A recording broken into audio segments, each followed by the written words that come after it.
Alhamdulillah, kalimat suci dan mulia yang selalu terucapkan dari lisan orang-orang yang mencari kesucian, kebenaran, dan yang mengenal Tuhannya Allah Subhanahu wa Ta'ala.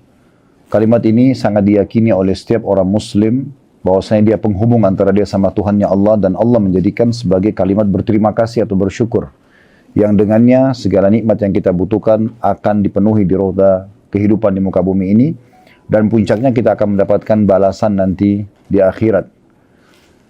Dan oleh karena itu kita harus menjadikan kalimat Alhamdulillah kalimat yang selalu rutin membasahi dalam bibir kita. Selanjutnya kita panjatkan salam hormat kita kepada utusan Allah Nabi besar Muhammad sallallahu alaihi wa ala alihi wa sahbihi wasallam. Teman-teman sekalian, dalam mengerjakan tujuan kita, ibadah itu, jangan sampai nanti kita tidak panen hasilnya. Maksudnya, ada banyak orang, dia sudah tahu tujuan dia diciptakan untuk ibadah. Tetapi ibadahnya itu asal-asalan saja. Tidak mengikuti syarat, tidak mengikuti rukun. Sehingga nanti akhirnya sia-sia saja waktunya. Ya. Waktu yang dilowongkan, gerakan yang dilakukan, harta yang dikeluarkan, semua sia-sia, tidak ada nilainya. Karena dia tidak mengikuti panduan Allah Subhanahu wa Ta'ala. Allah memerintahkan sholat, memerintahkan puasa, memerintahkan zakat, haji, umrah, dan semua ibadah ini, itu dengan tata cara yang Allah perintahkan. Dan harus sesuai dengan itu. Ada dua syarat mutlak, kata para ulama, diterimanya amal ibadah seseorang. Yang pertama itu adalah ikhlas, harus tulus karena Allah. Tidak ada unsur pujian, riya, tidak ada unsur pamer atau sum'ah dalam bahasa Arabnya. Dan juga harus mutaba'atun Nabi SAW. Harus mengikuti Nabi SAW. Tidak boleh tidak sesuai dengan Nabi. Jadi teman-teman kalau mau sholat, jangan sholat kecuali sudah menjaga keikhlasan. Memang bukan karena ingin dipuji, kerjakan karena Allah. Dan yang kedua harus tahu ya, bagaimana Nabi SAW sholat. Dan jangan kerjakan kecuali seperti Nabi SAW kerjakan. Di masa Hasan Basri rahimahullah, seorang ulama tabi'in dulu, ada satu orang selepas sholat asar, kebetulan beliau jadi imam di Masjid Jami' kota Basra. Ada satu orang selepas sholat asar, dia berdiri, kemudian dia sholat sunnah. Ada seorang di saf sholat sunnah. Maka pada saat itu Hasan Basri ingin menegurnya, maksudnya mau tanya, kamu ini sholat apa? Tapi selepas salam 2 rakaat, dia berdiri lagi sholat. Hasan Basri mau tegur lagi, habis salam dia berdiri lagi, sampai 8 rakaat dia sholat. Itu pun dia masih mau berdiri sholat.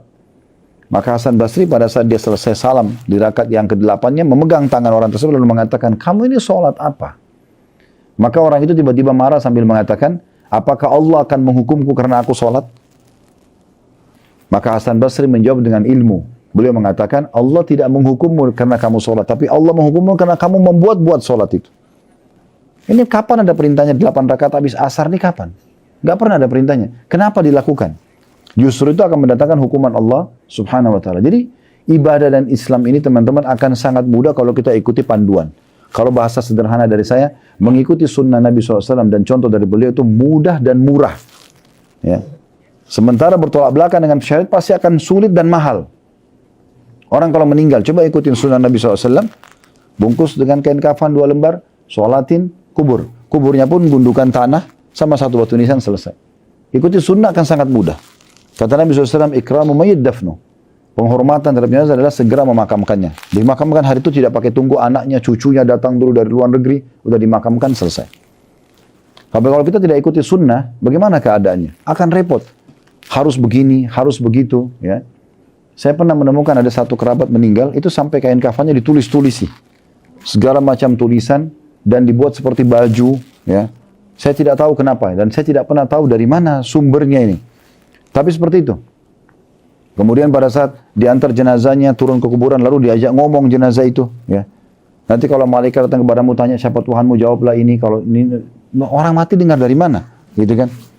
Tapi itu dilakukan sampai dimakamkan. Habis dimakamkan pun akan dibuatkan bangunan, dibawa taruh lampu segala macam. Padahal Nabi SAW berkata kepada Ali bin Abi Thalib, aku wasiatkan kepadamu, hai Ali, jangan kau temukan kuburan kecuali kau samaratakan dengan tanah, dan jangan diwarnai, jangan ditulisi.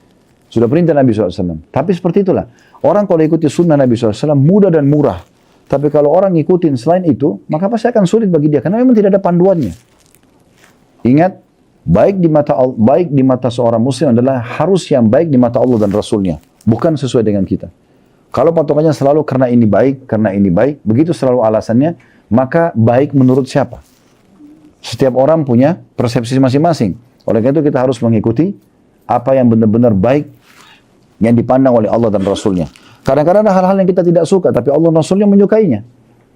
Bangun malam hari misalnya sholat, kita kan lebih suka tidur. Tapi Allah Rasulnya memerintahkan kita bangun, maka kita mendahulukan itu. Ya. Seperti itu kurang lebih gambarnya. Jadi ini pembukaannya ya, supaya kita fahami. Jadi jangan sampai Bapak Ibu sekalian ke depannya, sisa umur kita ini terisi dengan hal-hal yang tidak kita dapatkan manfaatnya. Sayang sekali. Ya. Di akhir surah Al-Kahfi itu Allah jelaskan masalah itu. Ya. Maukah aku tunjukkan kepada kalian orang-orang yang paling rugi amalnya? Mereka adalah orang-orang yang berusaha, tapi mereka tidak mengikuti panduan, sehingga akhirnya sia-sia semuanya. Oleh karena itu harus hati-hati. Setiap ibadah yang mau dikerjakan, tanya, bagaimana Rasulullah SAW kerjakan? Mau ziarah kubur? Ziarah kubur itu apa keutamaannya dan bagaimana Nabi SAW ziarah kubur? Mau apa saja, mau zikir, mau doa, mau baca Quran, mau puasa, apa saja harus kita ikuti semua panduan. Jadi supaya tidak salah gitu ya. Ini penting sekali untuk digarisbawahi. Makanya Umar bin Khattab diingatkan oleh Abu Bakar tentang pentingnya berpegang pada sunnah Nabi SAW ini. Beliau mengatakan, hai Abu Bakar, hai Umar, ini adalah Rasulullah di mana kakinya pijakan, di mana dia dipijakan kakinya, maka di situ kau pijakan kakimu. Walaupun kita tidak suka, tapi kalau Allah dan Rasulnya suka, maka selesai. Gitulah. Begitulah konsep dasarnya dalam masalah ibadah ini, supaya tidak sia-sia. Sayang sekali kalau orang membuang-buang waktunya, energinya, hartanya pada hal-hal yang tidak akan dia dapatkan manfaatnya nanti. Hari kiamat nanti, kita semua seorang muslim tahu rukun iman kita yang kelima. Rukun iman kan ada 6. Yang kelima beriman kepada hari kiamat. Satu paket tuh. Prosesi kematian, kemudian pindah ke alam barzah, kuburan, kemudian hari kebangkitan, hisab, timbangan amal, kemudian surga atau neraka. Ini satu paket, wajib kita imani. Nah, orang-orang nanti, siapapun yang beramal di muka bumi ini, baik atau buruk, dia akan temukan balasan di sana nanti. Oleh karena itu, dia jangan sia-siakan. Allah mengatakan, وَمَنْ يَعْمَلْ مِثْقَالَ ذَرَّةٍ خَيْرًا يَرَهُ. Siapa yang berbuat seperti biji sawi dari kebaikan, dia pasti akan lihat dan akan terima balasannya.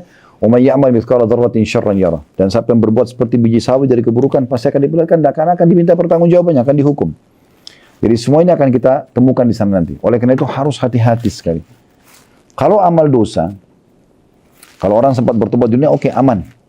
Mungkin dia tobat sehingga dia tidak dihisab lagi di hari kiamat. Tapi kalau amal kebaikan, kapan tidak mengikuti syaratnya, maka tidak akan diterima dan sia-sia saja. Akhirnya nanti kosong, kita nggak dapat apa-apa nanti pada hari kiamat. Oleh karena itu harus betul-betul mengikuti panduan. Salah satu nama hari kiamat adalah hari penyesalan. Penyesalan ini terjadi pada 3 orang. Ya. Yang pertama penyesalan terhadap orang-orang kafir, orang munafik. Ini menyesal sekali mereka. Kenapa semasa di dunia tidak beriman? Karena mereka juga akan kekal dalam api neraka. Penyesalan yang kedua adalah penyesalannya orang-orang yang penuh dengan dosa tidak sempat taubat. Sehingga harus lewat neraka dulu. Ya, ini akan ada di antara umat Muhammad SAW. Semoga Allah selamatkan kita. Tapi mereka penuh dengan dosa, terlalu saja merasa nikmat dengan dosa dan mereka tidak taubat. Sehingga akhirnya dosanya lebih banyak daripada amal solehnya. Dan masuk neraka dulu. Penyesalan yang ketiga adalah penyesalan yang datang dari seseorang yang masuk ke dalam surga, tapi dia menyia-nyiakan banyak kesempatan amal soleh selama di dunia yang semestinya dia bisa dapat derajat lebih tinggi dari derajat dia sekarang.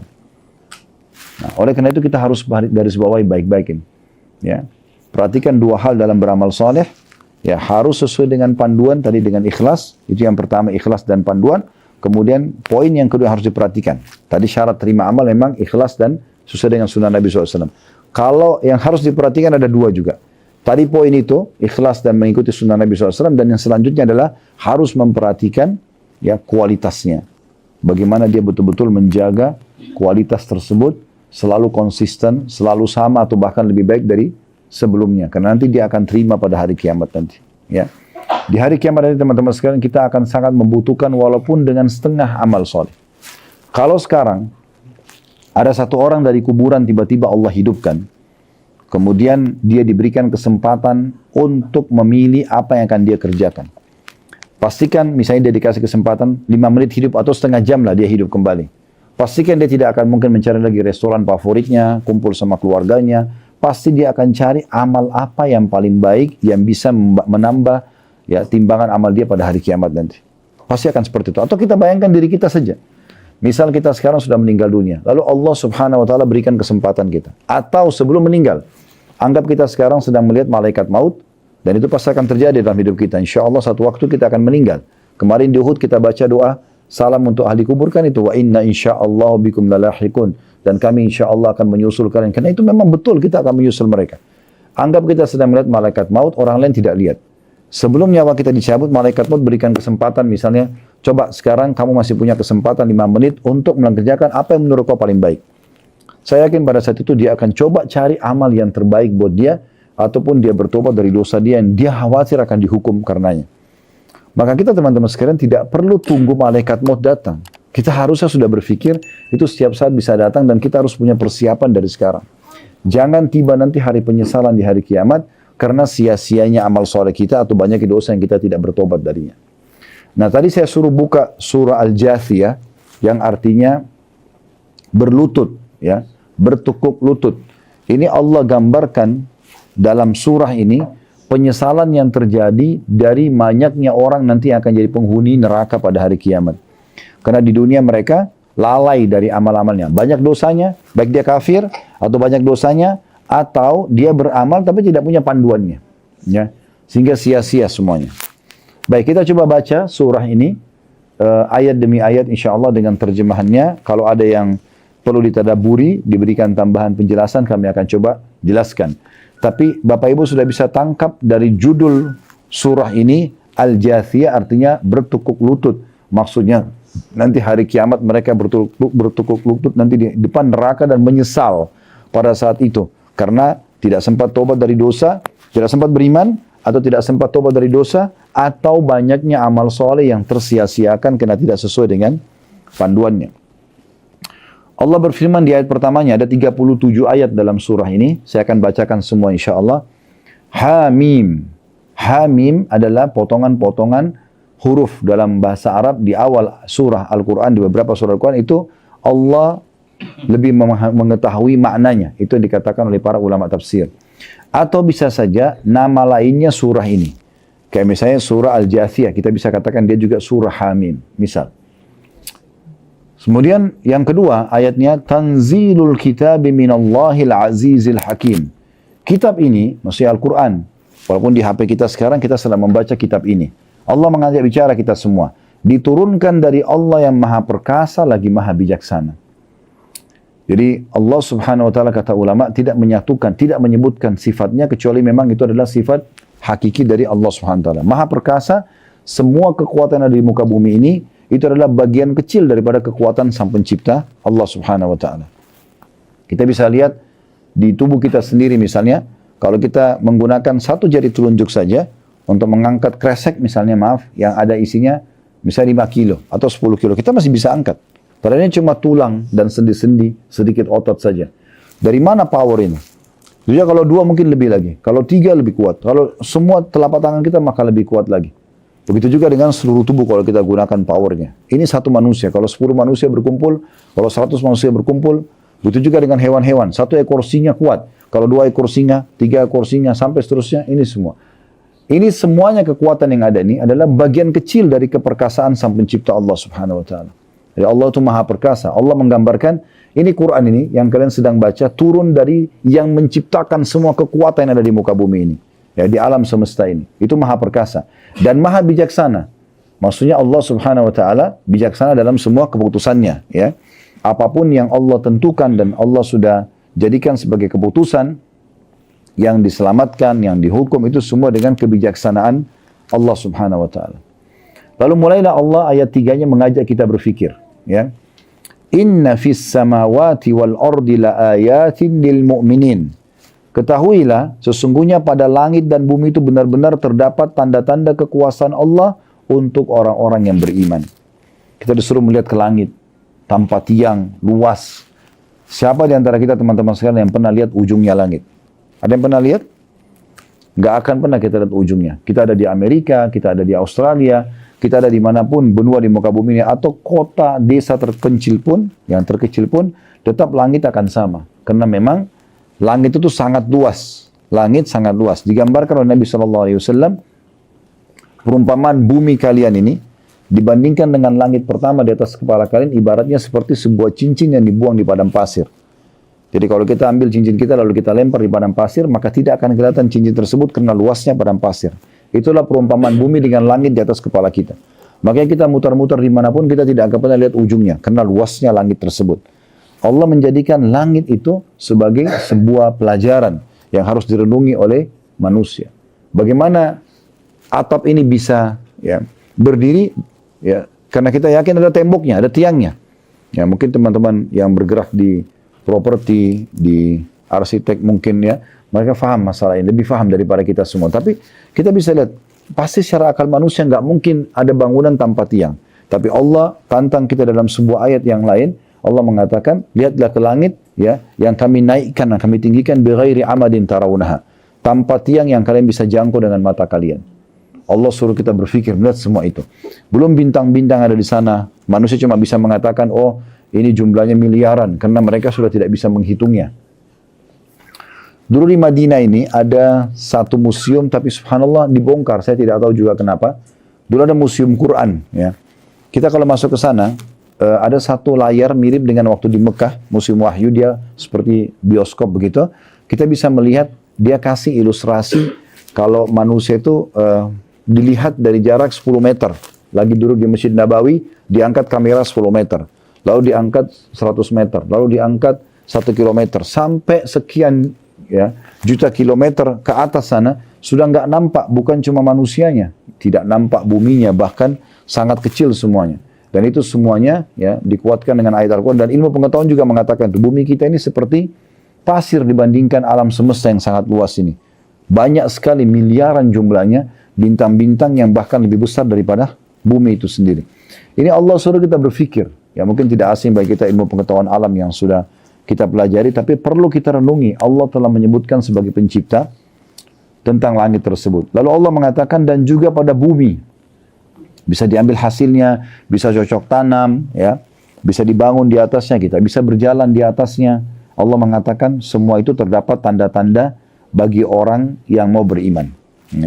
Artinya tidak mungkin ada ini semua tanpa ada pencipta. Ayat 4-nya, Allah mengajak kita berbicara lagi ke diri kita sendiri dan juga hewan melata di sekitar kita.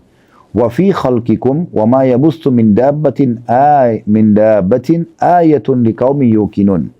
Dan pada penciptaan kamu dan pada binatang-binatang yang melata yang bertebaran di muka bumi terdapat tanda-tanda kekuasaan Allah untuk kaum yang meyakininya. Di diri kita sendiri.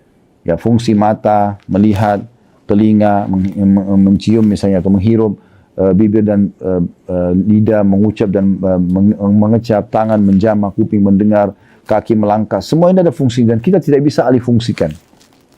Ini sudah kita singgung pada saat membahas Ihya Abul Mawdi, seorang filosof Arab yang akhirnya meninggal dalam kondisi dia tidak tahu dari mana asalnya pada saat di Mekah kemarin. Nah, Allah mengatakan dalam diri kalian sendiri, lihat bagaimana keajaiban tersebut. Teman-teman dokter sini pasti lebih tahu masalah itu. Ya, bagaimana keajaiban anatomi tubuh manusia itu luar biasa gitu ya. Nah, ini Allah menyuruh kita melihat itu semua. Ya. Kemudian Allah mengatakan dan juga pada binatang-binatang yang melata. Semuanya. Hewan-hewan yang kita bisa lihat dengan beragam macam. Gajah, dari gajah yang besar sampai semut yang kecil. Ya. Baik itu perkembangbiakan mereka, sistem pencernaannya, sistem pertahanannya. Ya. Semua itu ya sebuah tanda-tanda kebesaran bagi orang yang meyakininya. Gitu kan. Jadi ini poin yang luar biasa yang harus kita fahami kalau memang ada pencipta yang mengatur itu semua. Kemudian di ayat 5-nya Allah ajak lagi kita berbicara melihat fenomena yang setiap hari kita bisa saksikan. Waqtilafil laili wan nahari wa ma anzalallahu minas sama'i min rizqin fa ahya bil arda ba'da mautiha wa tasrifir riyahi ayatun liqaumin yaqilun. Dan pada pergantian malam dan siang, kayak tadi malam gelap, kemudian pagi terbit matahari, siang seperti ini, pagi seperti ini, kemudian siang, sore, kemudian malam lagi. Ini siapa yang atur? Gak mungkin begitu saja terjadi. Ya. Kita bisa rasakan teriknya panas matahari. Ya. Yang unik ini sering saya kasih contoh di pengajian. Ada orang, dia lebih tersentuh dan kagum dengan seorang pelukis. Misalnya, Bapak Ibu lagi bersama dengan seorang pelukis itu membawa sebuah papan lukis, ya mungkin 1 kali 2 meter atau 1 kali 1 meter misalnya. Di depan dia, di hadapan dia ada sebuah laut dengan air yang jernih. Ada pohon kelapa, ada burung yang terbang, mungkin ada matahari, ya. Lalu kemudian dia melukis, mulailah pelukis tersebut melukis. Dan kita juga lihat, ternyata lukisan dia mirip dengan apa yang kita lihat dan dia lihat. Kira-kira apa yang sering bahasa manusia terucapkan dari manusia? Bagus. Bahkan lukisan yang menyerupai aslinya itu biasa mahal sekali. Benar nggak? Sekarang kita kadang-kadang kagum dengan seorang pelukis dan lukisannya, padahal kita lupa. Ya, kita kagum dengan papan yang 1 kali 1 meter itu. Bahkan kita biasa beli lukisan itu cukup mahal, hanya untuk dipajang di dinding rumah kita, misalnya itu di meja makan, di ruang tamu. Dan kita lupa, kalau pelukis itu hanya menciplak ya dari apa yang dia lihat. Dan uniknya, teriknya matahari yang ada di lukisan tidak bisa kita rasakan, suara burung yang kicauannya tidak bisa kita dengarkan, kelapanya nggak bisa kita rasakan, airnya sejuk nggak bisa kita rasakan. Tapi yang asli ini depan mata bisa kita rasakan semuanya. Kok bisa? Kita kagum dengan lukisan di papan itu dan kita memuji-muji si pelukis tanpa kita melihat sang pencipta yang luar biasa yang menciptakan di depan mata kita. Bagaimana bisa ini terjadi? Begitu Allah mengatakan dan pergantian siang dan malam dan hujan yang diturunkan Allah dari langit. Lalu dengan hujan itu dihidupkanlah ya bumi ini setelah matinya. Kita pernah lihat tanah yang pecah-pecah kena kering, kemarau, peceklik, maka kemudian turun hujan jadi hijau, gitu kan? Dan pada perkisaran angin, kadang-kadang angin berhembus ya, ada yang kuat, ada yang lembut misalnya, itu terdapat tanda-tanda kekuasaan Allah bagi kaum yang berakal. Saya mau menggunakan akal sehatnya untuk merenungi kalau ini semua ada pencipta yang mengaturnya. Kemudian ayat 6-nya Allah mengatakan, tilka ayatullahi natluha alaika bilhaq, fabi ayyi hadithin ba'dallahi wa ayati yu'minun. Itulah ayat-ayat Allah, atau tanda-tanda kebesaran Allah yang kami membacakannya kepadamu dengan sebenarnya. Maka dengan perkataan mana lagikah mereka akan beriman sesudah kalam Allah ini dan keterangan-keterangannya. Kalau setelah mendengarkan tadi apa yang kami bacakan itu, masih ada saja orang yang tidak beriman sama Allah, lalu keterangan apa lagi yang mereka harapkan datang kepada mereka baru bisa yakin tentang Allah subhanahu wa ta'ala. Mungkin Bapak Ibu mengatakan, mungkin ayat-ayat ini turunnya untuk orang-orang ateis supaya mereka beriman. Kalau jawaban kami tidak seperti itu. Ayat ini turun kepada semuanya, yang sudah beriman dan yang belum beriman. Yang belum beriman supaya mereka mengenal Tuhan mereka Allah, yang sudah beriman supaya menambah keimanan mereka. Karena kita terlalu banyak di antara umat Islam, yang mereka kalau ditanya siapa Tuhanmu Allah. Tapi kalau kita lihat realita kehidupannya tidak ada kepatuhan kepada Allah, itu sangat sedikit. Masih banyak pelanggaran terjadi. Kenapa? Karena mereka belum faham ini, belum meresap dalam hatinya. Kalau memang ada pencipta yang mengawasi dia, yang mengontrol dia, yang menciptakan dia, yang bisa memusnahkan atau menghukum dia setiap saat. Ya.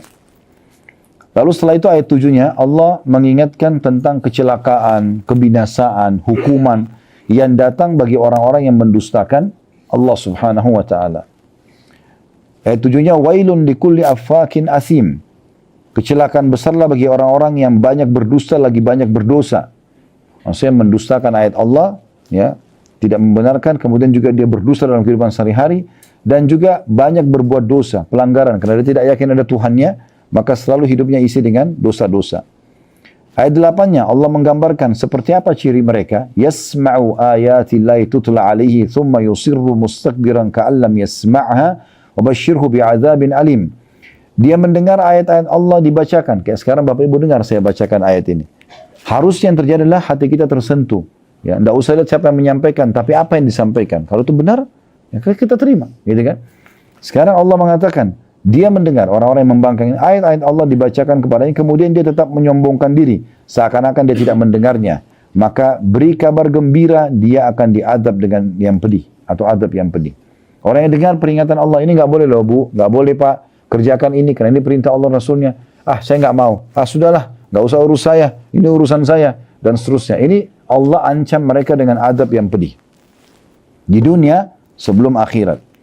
Ayat 9-nya, wa idza alima min ayatina syai'an ittakhadhaha huzwa ulaika lahum adzabun muhin. Dan apabila dia mengetahui barang sedikit saja tentang ayat-ayat kami, maka ayat-ayat itu dijadikan sebagai bahan olok-olok. Mereka lah yang memperoleh azab yang menghinakan. Ya. Ayat 10-nya, mi waraihim jahannam wala yugni anhum ma kasabu syai'an wala mattakhadhu min dunillahi awliya walahum adzabun azim. Di hadapan mereka nanti, maksudnya setelah mereka meninggal dunia, maka akan ada neraka jahanam dan tidak berguna bagi mereka sedikit pun apa yang telah mereka kerjakan. Jadi karena mereka kufur kepada Allah SWT, apapun yang mereka sudah kerjakan dan mengumpulkan harta, perbuatan-perbuatan mereka kerjakan, ya, tidak akan berguna apa yang mereka jadikan sebagai sembahan-sembahan selain Allah. Dan bagi mereka azab yang besar. Ayat 11-nya, Hadza huda, walladzina kafaru bi ayati rabbihim lahum adzabun min rizqin alim. Ini Al-Quran adalah petunjuk. Ya. Dan orang-orang yang kafir kepada ayat-ayat Tuhannya, bagi mereka azab atau siksaan yang sangat pedih. Ya. Sekarang teman-teman sekalian kita bisa lihat, orang yang beriman dalam kehidupan kita ini sudah nampak depan mata dan bagaimana kehidupan mereka di dunia, dan apa yang dijanjikan di akhirat akan mereka dapat. Dan juga nampak orang-orang yang kafir bagaimana kehidupan mereka di dunia dan bagaimana akhir daripada kehidupan mereka atau akan mereka dapatkan di akhirat nanti. Contoh misalnya, yang paling jelas Nabi Muhammad SAW dan para sahabatnya, ridwanullah alaihim. Mereka pada saat beriman kepada Allah, Nabi Muhammad SAW dibuatkan jadi Nabi, kemarin di pameran wahyu sudah kita jelaskan. Kemudian berimanlah orang-orang yang dekat dengan beliau, Abu Bakar, Umar, Utsman, Ali, Talha, Zubair, dan yang lain-lain semua beriman. Apa yang terjadi? Mereka tadinya tidak dikenal ini. Tapi karena beriman kepada Allah, Allah muliakan mereka, dikenal. Nabi Muhammad SAW dikenal, kemudian sebelumnya tidak ada yang kenal Nabi Muhammad SAW. Ya. Bahkan nama Muhammad itu baru satu orang saja yang punya nama di Mekah. Baru beliau saja, sallallahu alaihi wasallam. Kemudian para sahabatnya, Abu Bakar, Umar, siapa yang kenal mereka? Tidak ada yang kenal. Dikenal setelah mereka beriman. Lalu di dunia Allah muliakan mereka. Dibukakan pintu rezeki, punya keturunan, punya pasangan hidup, punya harta. Ya, sampai Umar bin Khattab pada saat jadi khalifah, ada seorang ibu melihat dia lalu mengendengurnya sambil mengatakan, wahai Ibnu Khattab, kamu ini dulu anak kecil yang berlari-lari di Mekah yang saya lihat, karena ibu ini sudah tua. Mengatakan, kau ini dulu anak kecil yang ada di Mekah. Sesaat saja, ya, karena kau beriman kepada Allah dan kau masuk Islam, maka Allah muliakan engkau sekarang. Bukan cuma sekedar dimuliakan, diharumkan namanya, tapi dia dijadikan sebagai raja muslimin. Maka bertakwalah kepada Allah. Islam memuliakan penganutnya. Pasti Allah akan muliakan di dunia. Semua sahabat dimuliakan. Ya. Bilal yang tadinya seorang budak di Mekah, setelah masuk Islam dimuliakan, jadi muadzinnya kaum muslimin. Berarti semua orang yang sholat karena panggilan azan Bilal, maka Bilal akan panen pahalanya. Karena begitu kan muadzin akan panen pahala semua orang yang sholat, gitu kan. Kemudian juga kita bisa lihat Suhaib Ar-Rumi, kemudian Salman Al-Farisi, semua ini dulu mantan-mantan budak. Tapi setelah mereka masuk Islam, Allah muliakan mereka. Bahkan sebelum mereka meninggal, mereka meninggalkan banyak sekali harta. Di antara mereka ada yang jadi gubernur, jadi wali kota, jadi panglima perang. Di dunia mereka dimuliakan. Dan apa yang didapatkan di dunia dari kenikmatan ini miniatur akhirat. Kita akan dapatkan nanti di akhirat. Teman-teman kalau makan makanan enak, di dunia ini miniaturnya. Di akhirat kita akan dapat yang lebih enak daripada itu. Apa saja kita rasakan sini, pakaian, kenyamanan tempat, mungkin hubungan biologi suami istri, ini semua akan kita rasakan di akhirat berlipat-lipat ganda. Ini cuma miniaturnya. Dan kata Nabi SAW, perumpamaan antara dunia dan akhirat ini ibarat seperti jari telunjuk yang dimasukkan ke lautan lalu diangkat. Lihatlah berapa banyak air yang tersisa dari telunjuk tersebut. Tidak akan kelihatan. Lautan ini yang sangat luas itulah akhirat nanti. Ya, jadi memang kita harus fahami kalau kita ini sebenarnya menuju ke alam sana, menuju ke akhirat sana, dan itu tujuan kita. Ya. Lalu kemudian Allah menjelaskan lagi untuk menarik perhatian kita agar kita lebih banyak berfikir, dan ayat ini akan terus dibaca karena kita disunnahkan membaca dari awal ayat Al-Quran sampai akhirnya, mengulang-ulanginya, gitu ya. Di ayat 12-nya, Allahul ladzi sakhkhara lakumul bahra litajriyal fulku fihi bi amrihi wa litabtaghu min fadli wa la'allakum tashkurun. Allah lah yang telah menundukkan lautan untukmu supaya kapal-kapal dapat berlayar padanya dengan seizinnya. N-nya besar kata ganti Allah. Dan supaya kamu dapat mencari karunia-Nya dan mudah-mudahan kamu bersyukur. Artinya Allah sudah bicara tadi masalah langit, Allah sudah bicara masalah daratan bumi, Allah bicara sekarang lautan lagi. Air yang begitu luas, lautan yang begitu luas, kekayaannya sangat banyak, dan kita tahu daratan bahkan 5 kali lipat mungkin lebih besar daripada lautan, lebih besar 5 kali lipat daripada daratan. Maka semua itu adalah tanda-tanda kebesaran Allah. Allah yang membuat kapal-kapal kita bisa berjalan di atas, ya, lautan tersebut. Dan bahkan di situ Allah mengatakan kalian bisa selain berlayar, bisa juga mengambil manfaat daripada hasil laut tersebut. Ikan dan segala macam. Sesekali teman-teman kalau nonton YouTube, melihat tentang keajaiban Allah di lautan, keajaiban Allah di langit. Kita bisa lihat bagaimana luar biasanya kapal-kapal besar mengambil jutaan, ya mungkin kumpulan kapal-kapal itu mengambil jutaan ton mungkin ya. Setiap saat melewat di lautan ambil dan tidak pernah habis ikan-ikan tersebut. Dari mana semuanya ini? Ini Allah mengingatkan di sini. Dan semua itu Allah mengatakan agar kalian bersyukur. Yakin ada Tuhan Allah, lalu bersyukur. Alhamdulillah Allah telah mudahkan. Nah seperti itu. Dan memang kita manusia ini Bapak Ibu sekalian cuman menikmati saja dan bersyukur. Kita lapar, udah tinggal cari makanan yang kita mau manis, mau asam, mau gurih, tinggal pilih, kemudian kita kunyah, selebihnya bukan urusan kita lagi. Tinggal Alhamdulillah. Saya kasih contoh waktu di Mekah, makanan yang kita kunyah lewat sepertiga jari kita ini saja ke tenggorokan, udah bukan urusan kita.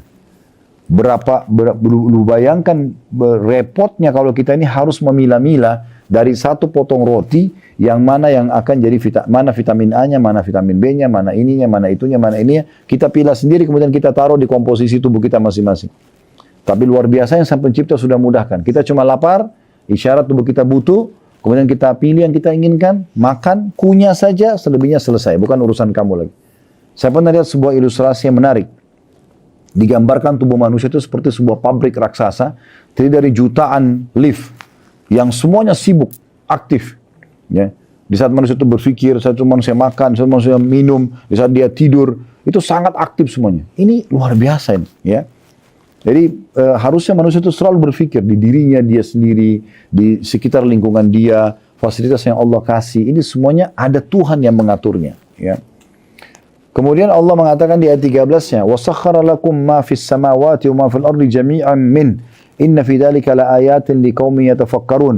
Dan dianya besar kata ganti Allah, telah menundukkan untukmu apa yang ada di langit. Ya. Dan apa yang ada di bumi semuanya, sebagai rahmat dari sisinya. Sesungguhnya pada demikian itu benar-benar terdapat tanda-tanda kekuasaan Allah bagi kaum yang mau berfikir. Maksudnya Allah tundukkan langit ini kita bisa terbang, ya, kita bisa melihat. Itu yang maksudkan tunduk, ya, melayani manusia. Ya. Begitu juga dengan bumi. Ya. Kemudian ayat 14-nya, Qul lilladzina amanu yakfiru lilladzina la yarjuna ayyamallahi liyajziya qauman bima kanu yaksibun. Lalu sekarang ayat 14 ini Allah mengajak orang-orang yang sudah beriman bagaimana mereka harus bermuamalah dengan orang-orang yang belum tersentuh secara keimanan. Ini penting sekali. Karena sebagian orang di antara kita pada saat sudah ikut pengajian, dia sudah mulai faham agama, yang ada adalah, yang paling pertama syaitan masukkan dalam hatinya, permusuhan terhadap orang yang tidak sefaham dengan dia. Permusuhan yang belum orang, ya seperti dia penampilannya, seperti dia perkataannya misalnya. Ini sering saya singgung di pengajian. Jadi kadang-kadang ikhwah dan akhwat kita, begitu ikut pengajian, sudah mulai faham, oh ini Allah berfirman, ini Rasulullah bersabda, oh ini sunnah, oh ini bukan sunnah. Begitu ketemu sama orang lain di luar sana, yang dilihat pertama dari kepala sampai kakinya. Ini model pakaiannya sama nggak dengan saya? Ini satu pengajian nggak? Jadi dia lupa, sebenarnya orang-orang ini yang belum faham, itu adalah ajang dakwah kita. Saatnya kita menyampaikan, kalau Allah sudah sampaikan kepada kita iman dan ilmu ini, sampaikan kepada orang lain. Kesalahan dan kekurangan orang lain, itu adalah ajang pahala buat kita. Kalau orang semua sudah dapat hidayah, kita mau dapat pahala dari mana? Ya, itu yang Allah sebutkan di sini di ayat 14-nya. Jadi tugas kita, rangkul mereka, dakwahi mereka, sampaikan itu, dan jangan sampai justru kita memusuhi mereka. Allah berfirman, Qul lilladzina amanu yakfiru lilladzina la yarjuna ayyamallahi liyajziya qauman bima kanu yaksibun. Katakanlah hai Muhammad kepada orang-orang yang sudah beriman, hendaklah mereka memaafkan orang-orang yang tidak takut hari-hari Allah, ya. Maksudnya tidak takut tentang hari kiamat, hari pembalasan. Karena dia Allah akan membalas suatu kaum terhadap apa yang telah mereka kerjakan. Karena nanti kalau mereka pun sudah kita nasihatin, mereka tidak mau dengar, nanti Allah yang balas, bukan tugas kita membalas. Ingat Bapak Ibu sekalian, dakwah ini menyampaikan kebenaran di jalan Allah SWT. Targetnya adalah penyampaian, bukan penerimaan. Jadi kita sudah sampaikan, selesai. Diterima tidak diterima bukan urusan kita. Kalau kita niatnya penerimaan, kapan tidak diterima kita akan kecewa. Akhirnya kita berhenti berdakwah. Tidak, tujuan kita adalah menyampaikan. Ada orang yang sekali didakwai dengar, ada mungkin orang yang ketiga kali, ada yang kelima kali, ada yang 10 kali baru dia bisa dengar. Maka setiap kali kita berdakwah akan dapat pahalanya. Ayat 15 yang Allah mengatakan, Man amila salihan falinafsi, wa man asa'a fa'alaiha, thumma ila rabbikum turja'un. Barang siapa yang mengerjakan amal saleh, maka itu adalah untuk dirinya sendiri. Ya. Dan barang siapa yang mengerjakan kejahatan, maka itu akan menimpa dirinya sendiri, kemudian kepada Tuhanmu lah kamu akan dikembalikan. Poin penting Bapak Ibu sekalian. Bapak Ibu kalau lagi ibadah kepada Allah, jangan pernah ada persepsi kalau Allah butuh terhadap ibadah kita. Kenapa banyak orang kalau sholat asal seperti store kewajiban. Allah Akbar, Assalamualaikum warahmatullahi selesai. Dia tidak pusing apakah itu khusyuk, tidak khusyuk, nggak penting bagi dia. Kenapa? Karena dia pikir Allah butuh. Dia kayak store kewajiban, keliru. Kita yang butuh terhadap amal kita. Perhatikan baik-baik. Oleh karena itu para salafus saleh, mereka mulai takbiratul ihram sampai salam, berusaha fokus. Selalu berlindung kepada Allah SWT dari syaitan supaya jangan tergoda. Karena mereka tahu mereka butuh dengan amal solehnya itu. Allah nggak butuh.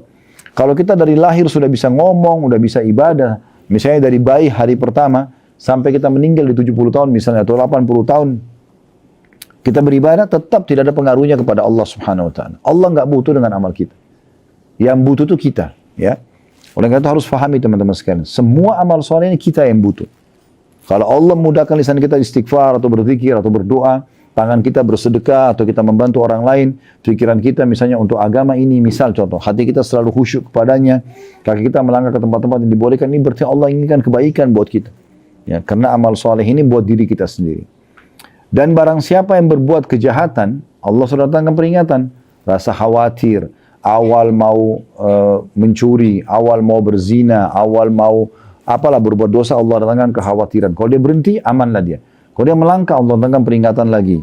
Ya. Kalau dia tetap lakukan, Allah datangkan peringatan. Terus begitu sampai akhirnya peringatan yang sangat besar akan datang kepada dia agar dia berhenti. Bahkan seringkali teman-teman sekalian, Allah Subhanahu Wa Taala mendatangkan hukuman yang sangat keras. Di mata manusia itu keras sekali. Tetapi sebenarnya itu bentuk kasih sayang Allah. Contoh misalnya pencuri. Pada saat dia digebukin oleh masyarakat yang menangkapnya, sampai dia terbunuh pun misalnya mati, tetap kita membahasakan itu adalah kasih sayang Allah Subhanahu Wa Taala. Pastikan pencuri ini bukan pertama kali dia mencuri. Tapi dia sudah mencuri berapa kesekian kali dan sering kali Allah datangkan sinyal kepada dia. Rasa takut, rasa khawatir, mungkin pernah dilihat, pernah ketangkap tapi lepas. Nah dia tidak kapok-kapok, maka Allah datangkan masyarakat untuk menangkap dia lalu kemudian membunuhnya atau menggebukinya misalnya. Karena dengan begitu dia jadi berhenti dan akhirnya dia juga jadi aman dari siksaan yang lebih berat nanti pada hari kiamat. Begitu bentuk kasih sayang Allah Subhanahu Wa Taala. Jadi siapa yang berbuat keburukan itu akibatnya ke diri dia sendiri. Dan ketahuilah kepada Tuhan kalian, kalian pasti akan dikembalikan. Nah, tidak ada seorang pun di antara kita teman-teman akan kekal di muka bumi ini. Semua pasti akan meninggal dan kembali kepada Allah Azza wa Jal. Maka hati-hatilah karena hari kembali itu sangat dekat. Ya, tidak ada seorang dari kita yang bisa menjamin dirinya masih hidup 100 tahun atau 200 tahun ke depan. Tidak ada. Kalau kita tarik 100 tahun ke belakang dari hari ini, artinya mungkin kalau yang hadir bersama kita, mungkin anak-anak kita ada yang anggaplah misalnya umurnya 5 tahun, yang paling kecil. Berarti kalau dia dari 100 tahun yang lalu, hari ini, itu umurnya 105 tahun. Apakah masih ada yang hidup umur 105 tahun? Allahu a'lam. Anggaplah 1-2 orang ada hidup di muka bumi ini. Tapi selebihnya kemana? Mereka meninggal semua. Kalau kita balik sekarang, 100 tahun ke depan, dari hari ini ke depan, berarti yang paling kecil antara kita misalnya umurnya 5 tahun, nanti dia 105 tahun. Apakah dia masih hidup? Allahu a'lam. Apalagi kita yang sudah 30 tahun, 40 tahun, berarti nanti ke depannya 130 tahun. Ini nggak mungkin. Berarti akan ada hari pulang itu. Harus hati-hati. Makanya Nabi SAW mengatakan, Al-Qayyisu, orang yang cerdas dari umatku, mandana nafsu amina lima ba'dal maut. Orang yang selalu ya menjaga dirinya dan berbuat selalu yang dia akan bawa untuk kematian nanti. Wal ajizu man tamanna 'ala Allah tamanni. Dan orang yang bodoh adalah orang yang terus berangan-angan, Allah Maha Pengampun, ya sudahlah saya masih muda, gampang nanti, begitu. Sehingga kita tidak buat apa-apa. Nanti akan terjadi penyesalan. Jadi jangan tunggu penyesalan itu datang kemudian kita baru ya menyesal. Hati-hati. Ayat 16-nya, وَلَقَدْ آتَيْنَا بَنِي إِسْرَائِيلَ الْكِتَابَ وَالْحُكْمَ وَالنُّبُوَّةَ وَرَزَقْنَاهُمْ مِنَ الطَّيِّبَاتِ وَفَضَّلْنَاهُمْ عَلَى الْعَالَمِينَ. Sebagai satu pelajaran, sungguhnya kami telah berikan kepada Bani Israel Alkitab, maksudnya kitab Taurat, kekuasaan dan kenabian, dan kami berikan kepada mereka rezeki-rezeki yang baik, dan kami lebihkan mereka atas bangsa-bangsa pada masanya.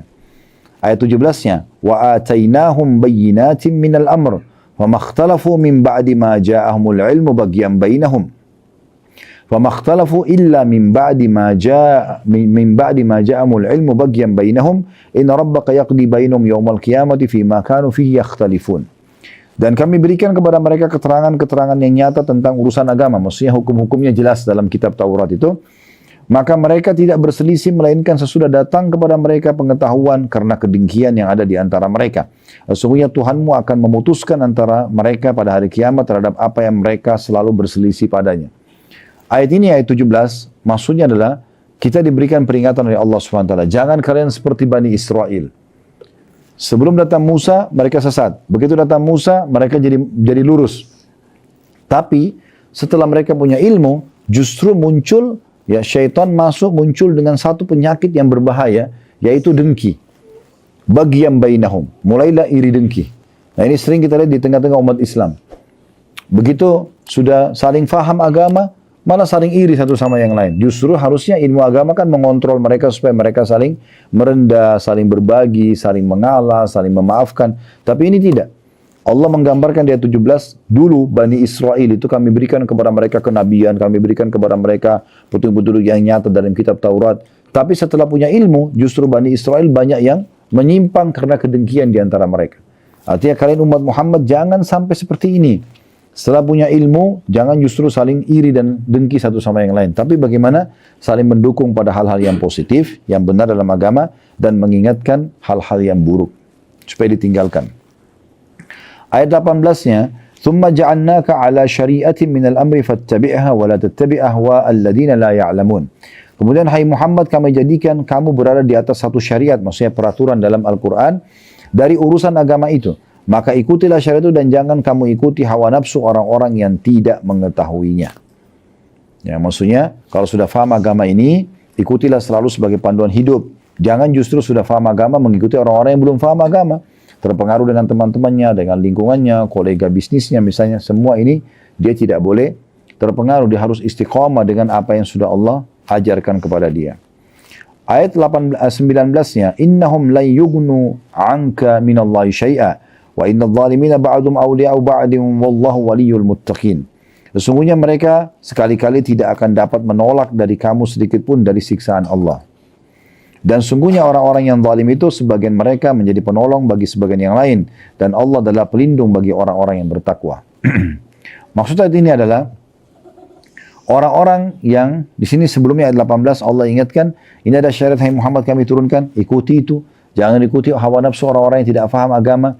Kamu yang justru ajarkan kepada orang, kamu yang ajak orang kepada kebenaran.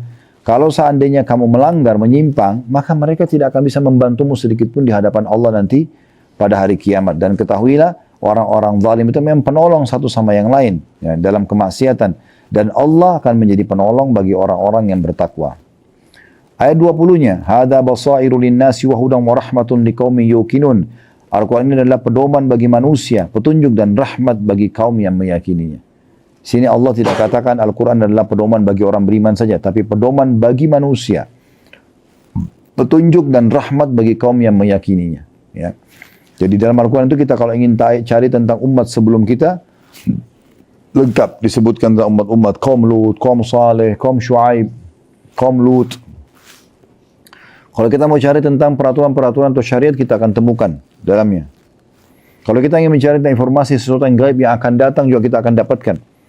Semua lengkap. Dan ini kitab dari Allah subhanahu wa ta'ala. Allah mengatakan ini pedoman bagi manusia. Ayat 21-nya, di sini Allah mengingatkan agar jangan sampai seseorang di antara kita menganggap saya buat dosa, ya, sama saja dengan orang yang tidak buat dosa. Toh sama-sama dikasih makan, sama-sama dikasih fasilitas nafas, anggota tubuh tetap sempurna. Ini nggak boleh kita berpikiran seperti ini. Kenapa? Karena Allah memastikan kalau akan berbeda antara orang yang sibuk mengisi waktunya dan menggunakan anggota tubuhnya dengan ketaatan, dengan orang yang menggunakan untuk kemaksiatan. Ayat 21 Allah mengatakan itu. Am hasibal ladina ishtara'us sayyiati an naj'alahum kal ladina amanu wa 'amilus solihati sawa mahyahum wa mamatuhum sa'a ma yahkumun. Apakah orang-orang yang berbuat kejahatan itu atau dosa menyangka bahwa kami akan menjadikan mereka seperti orang-orang yang beriman dan mengerjakan amal soleh, yaitu antara kehidupan dan kematian mereka amat buruk apa yang mereka sangka itu. Gak mungkin sama. Nabi Muhammad SAW dan para sahabatnya dimuliakan oleh Allah SWT. Abu Jahal, Abu Lahab, Umayyah bin Khalaf, ya, dan yang lainnya, mereka yang dari tokoh-tokoh Quraisy, mereka kaya di Mekah. Tapi akhir kehidupan mereka selesai. Rumahnya sekarang sudah tidak nampak lagi, namanya cuma dikenang keburukannya saja. Mungkin di masa hidupnya ada sesuatu yang baik. Mungkin orangnya tampan, mungkin orangnya kaya, tapi nggak dikenang lagi. Yang dikenang, oh Abu Jahal, oh Fir'aunnya umat ini. Oh Abu Lahab, pamannya Nabi yang membenci dakwah. Kan gitu. Umayyah bin Khalaf, oh pak majikannya Bilal yang menyiksa Bilal dengan batu di padang pasir. Yang dikenang itunya. Maka ini yang terjadi. Makanya Allah Subhanahu wa taala menyebutkan, ya, sebagaimana tadi dikatakan, apakah orang-orang yang membuat kejahatan itu menyangka bahwa kami akan menjadikan mereka seperti orang-orang yang beriman dan mengerjakan amal saleh, yaitu sama kehidupan mereka di dunia dan juga sama pada saat mereka mati, amat buruk yang mereka sangka itu. Artinya orang-orang beriman pasti akan bahagia hidupnya, tentram. Bapak Ibu sekarang ini kan lagi coba jalankan kebaikan-kebaikan kan selama di sini ya.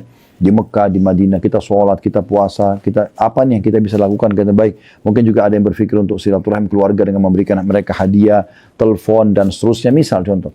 Semua itu kebaikan. Kita bisa rasakan ketentraman nggak? Tentram. Nah, ini yang kita disuruh perintahkan itu. Inti pertahankan ini. Ya. Sebagaimana orang kalau berbuat dosa, dia akan merasa sangat terganggu. Sedikit dosa saja sudah cukup membuat orang sumpek. Ya, sumpek, sedih, nggak tahu, ya, harus mengambil keputusan apa. Itu kebanyakan karena masalah dosa. Makanya kata rahimahullah mengatakan, Al-Quran sudah memberitahukan sumber masalah kalian dan juga solusinya. Sumber masalah kalian adalah dosa dan solusinya adalah taubat. Kembali kepada Allah Subhanahu wa ta'ala. Tidak mungkin janji Allah salah. Kalau orang beriman pasti akan bahagia dan tentram. Ayat 22-nya, wa khalaqallahu as-samawati wal arda bil haqqi wa litujza kullu nafsin bima kasabat wa hum la yudhlamun. Allah benar-benar menciptakan langit dan bumi dengan tujuan yang benar. Ini bukan sia-sia begitu saja, tapi ada tujuannya. Dan agar dibalasi tiap-tiap diri terhadap apa yang dikerjakannya dan mereka tidak akan dirugikan. Dan juga tujuannya nanti, ya, di hari kiamat, semua yang telah berbuat baik atau buruk akan diberikan balasan sempurna pada hari kiamat. Ayat 23-nya, afara'aita man ittakhadha ilahahu hawahu wa adallahu Allah ala ilmin wa khatama ala sam'ihi wa qalbihi wa ja'ala ala basarihi gishawatan faman yahdi min ba'dillah afala tadhakkarun. Maka pernahkah kamu melihat orang-orang yang menjadikan hawa nafsunya sebagai Tuhannya dan Allah membiarkannya berdasarkan ilmunya Allah, dan Allah telah mengunci mata, pendengaran dan hatinya dan meletakkan tutupan atas penglihatannya, maka siapakah akan memberikan petunjuk sesudah Allah yang membiarkannya sesat? Maka mengapa kamu tidak mengambil pelajaran? Ini ayat ini contoh misalnya Fir'aun, ya, kemudian Haman, Namrud, banyak yang jadi pelajaran bagi manusia. Haman dan Namrud juga Qarun itu di Haman, Fir'aun dan Qarun di masa Nabi Musa, Namrud di masa Nabi Ibrahim alaihissalatu wassalam. Maka Allah mengatakan, coba lihat kepada orang-orang seperti ini, mereka mengikuti hawa nafsu mereka, maka Allah membiarkan mereka, ya, dalam kesesatan, dan Allah kunci hati mereka. Allah itu Maha Penyayang, tapi kalau Allah lihat orang ini selalu membangkang aja, diingatkan satu kali tidak mau dengar, dari lisan orang ini, dari orang sana diingatkan tidak mau dengar. Allah datangkan penyakit, Allah datangkan ujian supaya dia sadar, tidak mau juga, maka sekalian Allah kunci hatinya. Ya, semua umat-umat sebelum kita yang Allah binasakan, karena Allah sudah suruh nabinya berdakwah di situ tidak mau dengar, maka Allah kunci hati mereka, mereka mengasah diri mereka benar, sehingga akhirnya mereka tidak beriman lagi kepada Allah. Wa na'udzubillah. Jadi ingat teman-teman sekalian, sesuatu yang paling bahaya, ya, dalam diri kita ini bukan pada saat kita berbuat dosa, tapi justru pada saat kita tidak punya kesempatan beramal saleh. Ya, saya ulangi kembali kisah Hasan Basri yang didatangi oleh seseorang yang mengatakan, saya sudah sekian tahun buat dosa, saya tidak pernah lihat ada siksaan. Maka Hasan Basri berkata pada dia, saya terkeliru, siksaan Allah sudah banyak datang kepadamu. Mau contohnya? Dia bilang, iya. Baik, bukankah selama ini kamu sulit untuk mengerjakan salat 5 waktu tepat waktu? Dia bilang, iya. Bukankah selama ini kau tidak salat malam? Dia bilang, iya. Bukankah selama ini lisanmu tidak bisa berzikir, berdoa, membaca Al-Quran? Dia bilang, iya. Bukankah kau selama ini jadi tidak bakti sama orang tuamu, tidak silaturahim keluarga? Banyak kebaikan disebutkan. Dia mengatakan iya semua. Ya, kata Hasan Basri, itu justru siksaan Allah yang terberat yang datang kepadamu.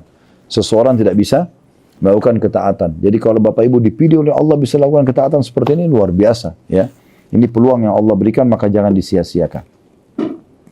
Dan selalu jawabannya mereka di ayat 24-nya, kalau diingatkan orang-orang seperti ini, wa qalu ma hiya illa hayatuna dunya namutu wa nahya wa ma yuhlikuna illa ad-dahr. Wa ma lahum bidzalika min ilmin hum illa yadhunnun. Mereka berkata kehidupan ini tidak lain hanyalah kehidupan di dunia saja. Mereka tidak yakin ada kehidupan akhirat.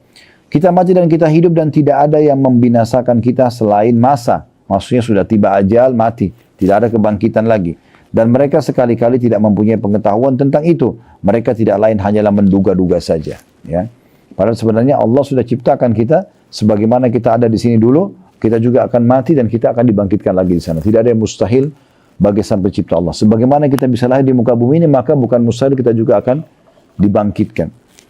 Pernah ada satu tokoh Mekah, dia mengambil tulang unta yang sudah hancur, tulang unta yang sudah tua, sudah lama mati, dikorek dari tanah, dikeluarkan, lalu dihancurkan sampai menjadi seperti pasir.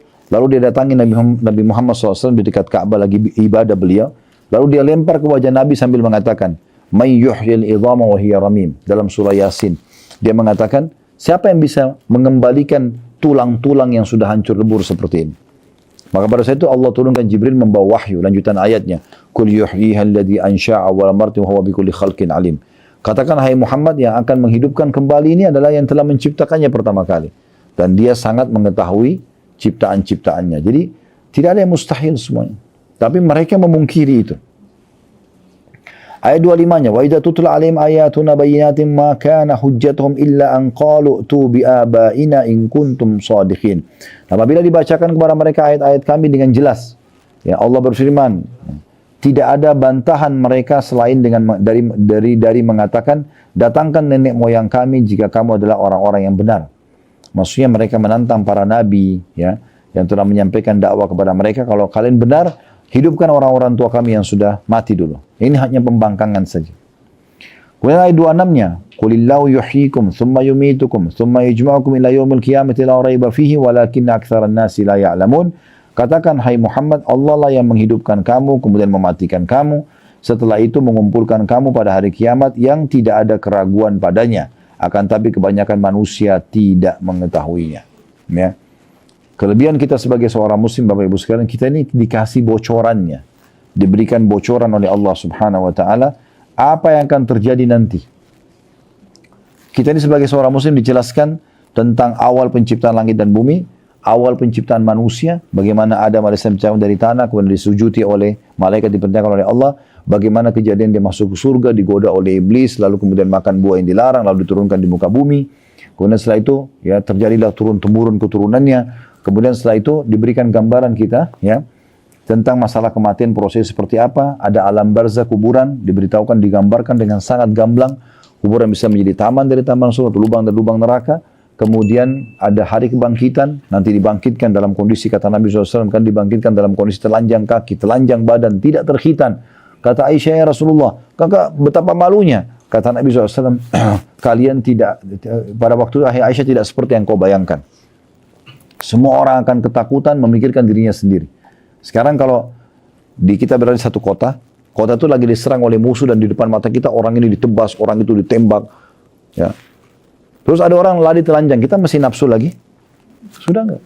Nah, keadaan hari kiamat beda, tidak seperti itu. Ya. Nabi SAW gambarkan bagaimana keadaan hari kiamat. Dan nanti akan, kata Nabi SAW, orang yang pertama Allah berikan pakaian adalah Ibrahim AS. Kemudian baru diberikan pakaian orang-orang yang beriman lainnya. Tapi kalau orang-orang kafir diberikan pakaian dari api neraka di mahsyar. Diberikan bocorannya bagaimana mahsyar itu. Setiap orang dihukum dengan siksaan sendiri. Ada yang tertenggelam dengan keringatnya sampai mata kakinya. Ada yang sampai lututnya. Ada yang sampai perutnya. Ada yang sampai dadanya. Ada yang tenggelam. Kata Nabi SAW berikan isyarat sampai ke mulutnya. Sampai keringatnya seperti ini. Karena dosa-dosa mereka. Lalu Allah akan menghisap satu persatu tanpa ada penterjemah di antara keduanya.